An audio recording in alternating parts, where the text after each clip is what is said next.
Uma ngabe nithi nina uMancinza kumele anvezele iproof yokuthi ngempela uphakela umthakathi udlile u3 million lapha kuRamaphosa niyamsanganela nina uMancinza angazi ukuthi le proof enifunayo nifuna in which form nifuna mhlambe iyini mhlambe ibhalwe phansi kune-agreement ithizeni or nifuna i-bank account anvezela i-bank statement uMancinza sikaphakela umthakathi esizoveza phela imali ngena umthetho wenu nina amakhandenu lawa amakhulu empty awasebenzi ngempela nina aningakayi understand yini i-corruption system ukuthi isebenza kanjani la eSouth Africa uzoyithatha phi iproof because into azoba nayo uzoba neinformation kuphela ngeke azabe nayo iproof ngenxa yokuthi abantu uma ngabe beyokwenza icorruption basuke bazi kahle ukuthi benza icorruption futhi basuke beplanile lento le beyistrategize kahle bese beplana amaqhinga azobenza ukuthi babe untraceable ingatraceki inkohlakalo abayenzayo uphakela umthakathi kuyaziwa ukuthi vele uyidlile imali kaRamaphosa and uyidle cash imali kaRamaphosa akayidlanga ingena ebank kuthiwa kune traceable thing ezotracewa mhlawumbe kubhekwe ama-bank statement umsangano lo enushoyo enilonimi ngawo nina ingcela umthondo yekaphakela umthakathi uma ngabe nithi uMancinza akakhipha ubufakazi akakhipha iproof uzoyikhipha ithathaphi iproof ngoba iproof uyena kanye nofakazi bakhe abafakaza ngento abayaziyo even ngisho umuntu obekhona uphakela umthakathi enikezwa imali uma engayishayanga ivideo noma isithombe saleyo mali leyo ngeke azabe nayo iproof into azobe nayo kuzobe kuyena njengomuntu obekhona kwenzeka into uma ngabe ubengekho uzotshelwa umuntu obekhona ngeke azakunikeza iproof uzothi ngibonile futhi ngizwile kukhulunywa ukuthi imali bekweyani so eyani le proof enifunayo iproof enjani le nifunayo nini niyasangana nini anazi ukuthi isigebengu mengabe siyogebenga siqale sisethe isecurity kuqala ukuthi sizoyivikela kanjani uma kwenzeka sibanjwe njoba uphakela umthakathi esebanjiwe nje already beseyisethile isecurity ukuthi yini ezomvikela uma kwenzeka liqhuma ibhomu njengamanje uMancinza untshela into aneshow yayo lo muntu akahlawumbiseli lo muntu ukhuluma uzwe ukuthi lento ayikhulumayo uyayazi uyizwile uyibonile inkinga nje isithombe angasishuthanga noma ivideo noma ibank statement angeke akwazi ukusithola sokuthi ayiprove lento kodwa ukukhuluma kwakhe lento yokuthi azayophumela kuyipublic uhlakaniphile phela uMancinza akazona isiphukuphuku njoba nina niziphukuphuku nje nicabanga ukuthi wonke umuntu uyisiphukuphuku uMancinza uhlakaniphe kabi namhlanje kunabantu abanamabhizinisi ngenxa kaMancinza kunabantu abasebenzayo abaxosha ikati eziko ngenxa kaMancinza kunama-illegal foreigners edala ahamba before ngisho lezinto lezi zenzeke lezi zophakela umthakathi ngenxa kaMancinza uhlakaniphile lo muntu ningamzeli ngobuso lento ayikhulumayo uyayazi akuyona yonke into eyiqiniso eyohlezi neproof yekani ukuba imsangano zisha fana nalento uphakela umthakathi athi yena insizwa ilalela yena sikulalela ubani wena insizwa kwaZulu vele thina kwaZulu sine nature nje yokulalela sine nature ye discipline kwaZulu thina vele okhokho bethu bashiya sihlonipha bashiya sine discipline uma usibona sithoba sisuke singathobeli wena sisuke sithoba ngokwe nature yethu yokuthi singamaZulu futhi sifundisiwe intobeko asilaleli wena silalela umuntu ophambi kwethu ekuthiwa akasihole kodwa ukulalela yinto esinayo vele before wena usihole akuwena osifundise ukuthobeka akhontelezi ozidlela yona ukuze sikuthobele thina sidla inteleze engaphezulu kwale yakho into thina esithobelayo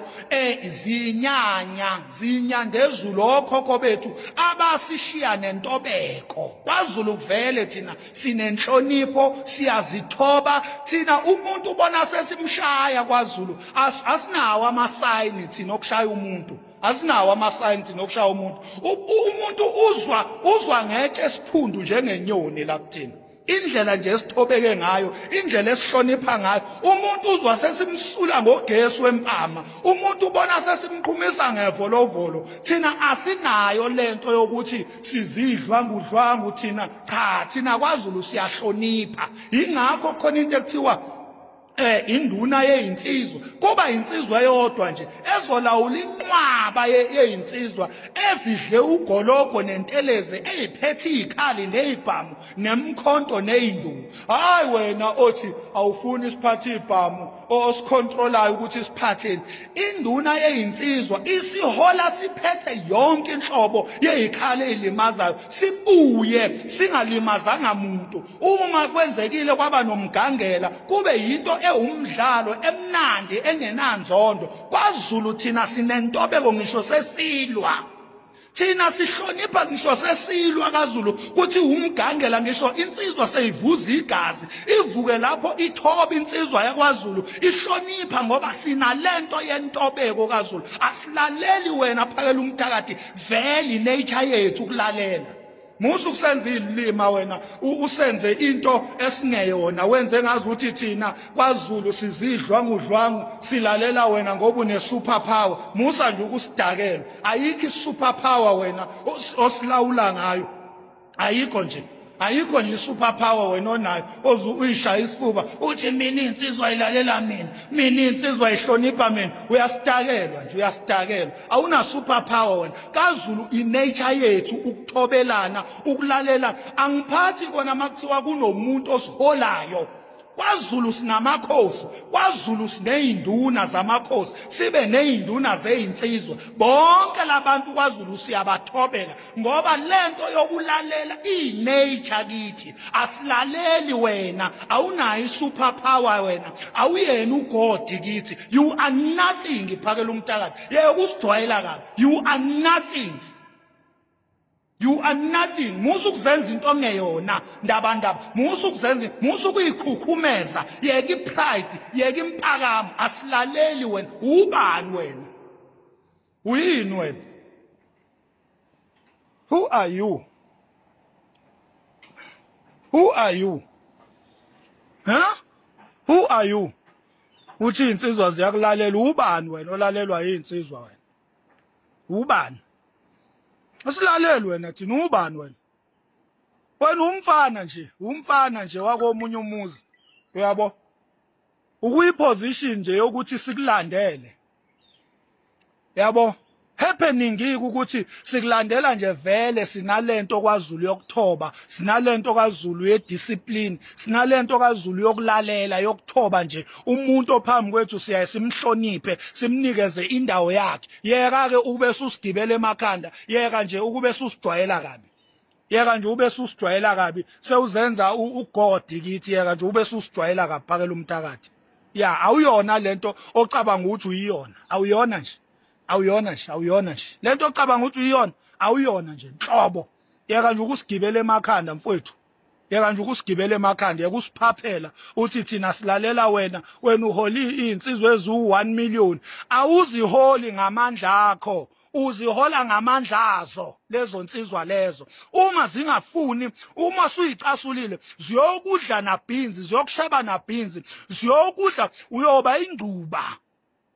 Ngisho ithambo lakho angeke libonakale uma nje lezo nsizwa kungathi qhwi zicasulwa yilento osuyenza, lezinto osuyikhuluma. Mangathi nje qhwi insizwa icasuke, angeke wena uyosibona ukuthi ubani. Yeka nje ukusijwayela, qhubeka phakela umthakathi usihole sizinsizwa, kodwa uyeke ukukhuluma amasimba. Yeke nje usikhulumela amasimba. Sibonge ithuba. Bafethu, I don't know if there's this guy Max Makhanya, if there's any woman yabo lenga khona kumelana le ndoda leso ayakhuluma le out. But then I've seen also many of his videos. Really, the way he talks, he doesn't respect a fellow human being, this guy. There was one time when he disrespected the late Pastor Kumbi, and he said very a lot of horrible things, yeah, well, that I can't even talk about on the channel. They were very horrible, because he was actually insulting the man, yet his family was grieving and mourning for his death, yet he was insulting this guy, or this man, let me rather say. So I'm not surprised to see him. He's also insulted Christians, if you've seen most of his videos. And I'm not surprised that now he's actually saying that Phakelo Mthakathi is not a leader, that there are actually leaders in KZN that are supposed to lead everything. But those leaders that he's talking about, the kings and whatnot, they are quiet. Phakelo Mthakathi has been leading South Africans to the right path. He is a great leader. That I can give him credit on. He's a great leader. He leads so many men, and by just one man, and it's very peaceful at that. So looking at this video, me personally, I think that Max Makhanya is kind of like jealous of this guy Phakelo Mthakathi. He is kind of jealous. Vele, there is no proof. There is no proof that Phakelo Mthakathi actually took 3 million rand. That's huge allegations. It's just allegations. There's no facts. And he also says, Max Makhanya, that there is no proof.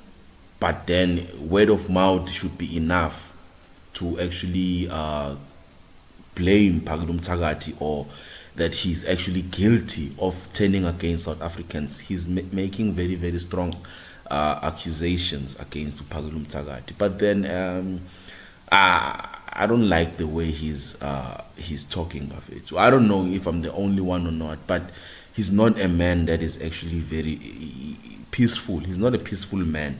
I don't know if it's possible to actually hold a conversation with him, in the sense you could see the conversation can be peaceful, and conclude peacefully. That's my thoughts. But then those are my thoughts. Please leave us your thoughts in the comment section. And if you're not subscribed to Mzansi Daily Affairs, please subscribe to the channel. Right now we bring you daily affairs basically. So please turn on the bell notification there, so that every time when I drop a new video, you get notified fast.